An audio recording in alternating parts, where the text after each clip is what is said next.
नमस्कार, बहुत स्वागत है आपका। आप देख रहे हैं द न्यूज, आपके साथ मैं सृष्टि मिश्रा। महाराष्ट्र में क्या हो रहा है?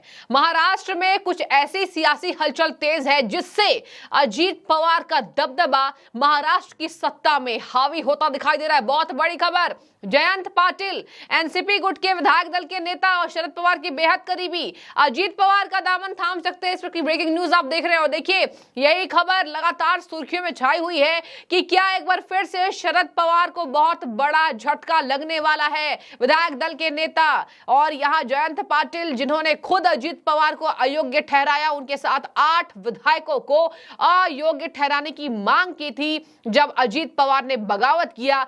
तो क्या फिर यहां चुनाव से पहले अजीत पवार के ही साथ जाते दिखाई देंगे जयंत पाटिल? और क्या शरद पवार का कद अब धीरे धीरे छोटा हो रहा है? हालांकि आपको बता दें, 3-4 खबरें ऐसी हैं जो सूत्र बता रहे हैं कि अगर इन सबको तालमेल करके देखा जाए, जोड़कर देखा जाए, तो खुद तो पहले शरद पवार मीटिंग्स कर रहे हैं, खुद पहले शरद पवार प्रधानमंत्री के साथ कार्यक्रम में भाग ले रहे हैं, उन्हें सम्मानित कर रहे हैं, उनसे खुश होकर मिल रहे हैं।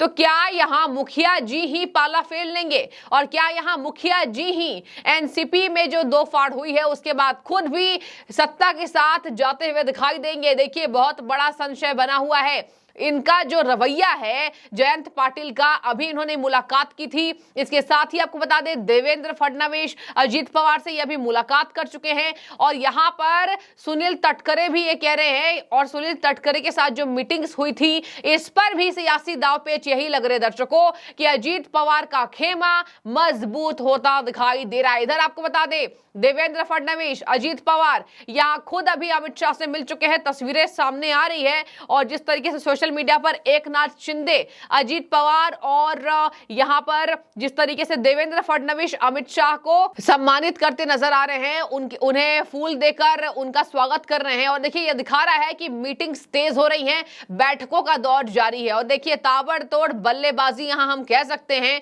क्योंकि महाराष्ट्र की सत्ता में जो काया पलट करने का काम एकनाथ शिंदे ने कर दिया है, बीजेपी की सरकार ने कर दिया है, तो अब कुछ भी नहीं कर पा रहे हैं शरद पवार जी। और देखिए, बीजेपी के चाणक्य, हालांकि शरद पवार को कतई छोटा नहीं समझा जा सकता है, इतने सालों से उनकी सत्ता रही है। और आपको बता दें, शरद पवार को प्रधानमंत्री खुद अपना गुरु कहते हैं। तो शरद पवार को ऐसा कहना कि उनका कद छोटा हो गया है, ऐसा नहीं कह सकते हैं। लेकिन ये राजनीति है, राजनीति में कुछ भी जायज है। जहां शक्ति वहां विधायक, जहां शक्ति उसकी सत्ता। अब देखिए, अब मैं आपको बता दूं, सुनील तटकरे, इसके साथ अभी ये खबरें सामने आ रही है कि यहां पर विधायक दल के जो जितने नेता हैं वो मानसून सत्र की बैठक में इसलिए हाजिरी नहीं लगा रहे हैं क्योंकि वो अपने तरीके से ये नहीं कह सकते हैं कि हम पर पूर्ण विश्वास करो। मतलब आप समझ रहे होंगे, अगर कोई ऐसा विधायक चाह रहा है कि हम पर विश्वास ना किया जाए, क्योंकि देखिए वो डिसाइड ही नहीं कर पा रहे हैं कि दोनों खेमे में से किस खेमे में जाना है।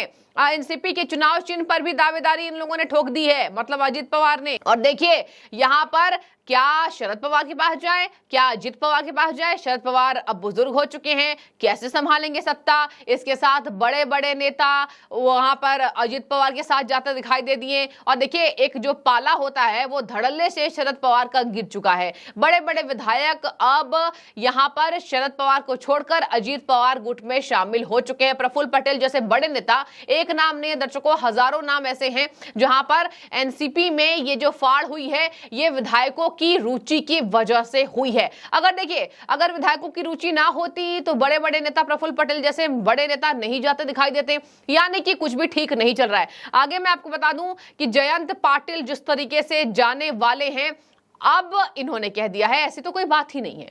इन्होंने जब इनसे बातचीत की गई, पत्रकारों ने बातचीत किया कि क्या लगता है, क्या आप शरद पवार को धोखा देंगे? तो कह रहे नहीं, शरद पवार को मैं धोखा किसी हाल में नहीं दे सकता हूं। इन सभी प्रश्नों पर उन्होंने विराम लगा दिया। लेकिन ये राजनीति है, यहाँ बोलना कुछ और होता है और रंग दिखाते विधायक अलग होते हैं। और देखिए, यहाँ पर नेता 1 सेकंड पहले भी अगर कोई बात कहते हैं तो वो 1 सेकंड में ही, ये कहा जाता है राजनीति में, अपने बयानों को बदलकर प्रैक्टिकल अलग करते नेता दिखाई देते हैं। तो देखिए, इसी वजह से कहा जा रहा है कि यहाँ पर भतीजे के साथ यहाँ चाचा को छोड़कर जयंत पाटिल दिखाई दे रहे हैं। मतलब भतीजे, मतलब अजीत पवार के चाचा का साथ छोड़ेंगे और पवार के साथ जाते दिखाई देंगे।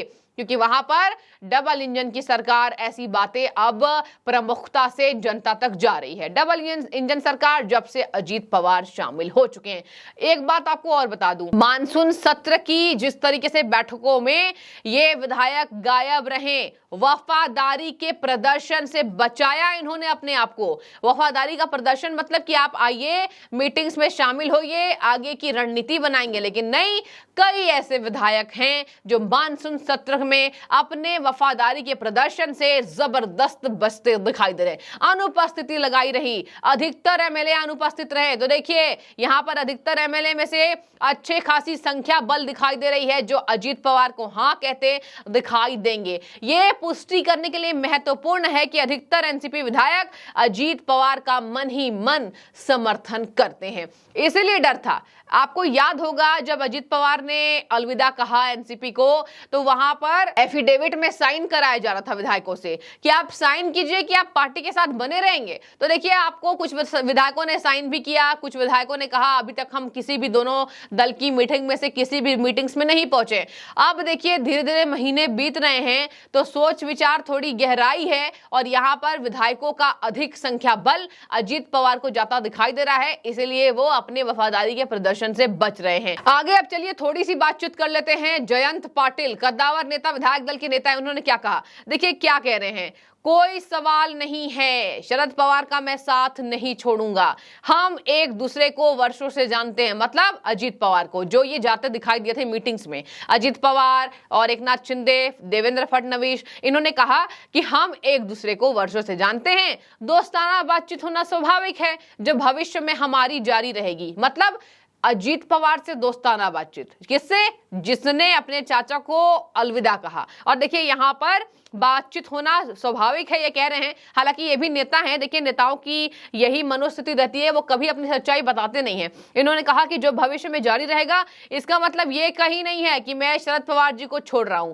शरद पवार जी को आप छोड़ भी नहीं रहे हैं, यहाँ पर अजीत पवार से मीटिंग्स कर रहे हैं। तो वही बात हो गई कि शरद पवार पर उनकी जो बेटी सुप्रिया सुले कहती हैं कि प्रधानमंत्री हमें सबसे ज्यादा भ्रष्ट बताते हैं, और देखिए शरद पवार ही प्रधानमंत्री के कार्यक्रम में शामिल होते दिखाई दे रहे हैं। तो शरद पवार ने भी अटकलों को हवा दे दी और ये वही बात हो गई कि हम मीटिंग्स कर रहे हैं, हमारी दोस्ती है, भविष्य में जारी रहेगी। तो अब ये दोस्ती है या फिर चुनाव से पहले आपका याराना राजनीति में रंग लाएगा, ये तो देखिए जनता वेट कर रही है जयंत पाटिल जी। लेकिन अब आपको बता दूं कि कथित टिप्पणियां नहीं कर रहे हैं यहाँ पर जयंत पाटिल, और अपने बैठक में शामिल होने की बात भी नहीं करें। दिलचस्प बात यह है दर्शकों कि अजीत पवार ने राज्य इकाई प्रमुख के रूप में पाटिल के 5 साल से अधिक के कार्यकाल को अपने चाचा से अलग होने के बहाने के रूप में इस्तेमाल किया था। मतलब जयंत पाटिल को अजीत पवार से ज्यादा तवज्जो यहां पर शरद पवार देते दिखाई दिए, और ये पूरा का पूरा साल 5 साल का रहा। इन्होंने इस बात को प्रमुखता से उठाया कि चाचा ने जयंत पाटिल को ज्यादा तवज्जो दी है, और वही जयंत पाटिल, इनका एक कारण रहा है अलविदा कहने का, वही जयंत पाटिल को अभी उस खेमे में जाते हुए देखा जा सकता है। कुछ भी नहीं कह सकते हाँ है या ना है, लेकिन आपको बता दें 50 से अधिक प्रतिशत बताया जा रहा है। अगर वोट्स की बात करें तो यहां ये चले जाएंगे, क्योंकि अजीत पवार कद्दावर भी नेता हैं, पार्टी की समझ है, और सबसे बड़ी बात युवा है। युवा अपने चाचा से वो ऑफ कोर्स यंग हैं, और देखिए यहां पर यह भी बात हो रही है कि शरद पवार से ज्यादा राजनीतिक समझ इनकी अभी हो रही है, क्योंकि करंट सिनेरियो को देखते हुए अजीत पवार ही महाराष्ट्र को संभाल सकते हैं। तो देखिए अजीत पवार महाराष्ट्र को संभाल सकते हैं, बीजेपी की तरफ उन्होंने इशारा कर दिया कि मैं बीजेपी के साथ मिलकर महाराष्ट्र को संभालूंगा, और इधर बड़े बड़े नेता शरद पवार की विकेट्स को गिरा रहे हैं, और एक तरफ खुद शरद पवार प्रधानमंत्री को सम्मानित करते हुए दिखाई दिए। कुछ भी हो सकता है, आप तय कर लीजिए, सबसे ज्यादा पाला बदलने का काम महाराष्ट्र की सत्ता में होता दिखाई देगा। तो बने रहिए, आपकी जो भी राय जरूर कमेंट करें। क्या लगता है आपको, क्या ये बोल तो रहे हैं कि दोस्ताना हमारा व्यवहार है तो आगे भी जारी रहेगा, लेकिन आपको क्या लगता है दोस्ताना व्यवहार है या राजनीतिक का व्यवहार है, ये जाते दिखाई देंगे। और जिस तरीके से इन्हें लग गया है, कई ऐसे विधायकों का भी समर्थन मिलने वाला है। और आप देखिए मुंबई में विपक्ष दल की बैठक होने वाली है, अगली मीटिंग 2 बैठकें हो चुकी है। देखते हैं शरद पवार का खेमा और अपने कितने रंग दिखाता है। बने रहिए, कमेंट कीजिए। बहुत शुक्रिया।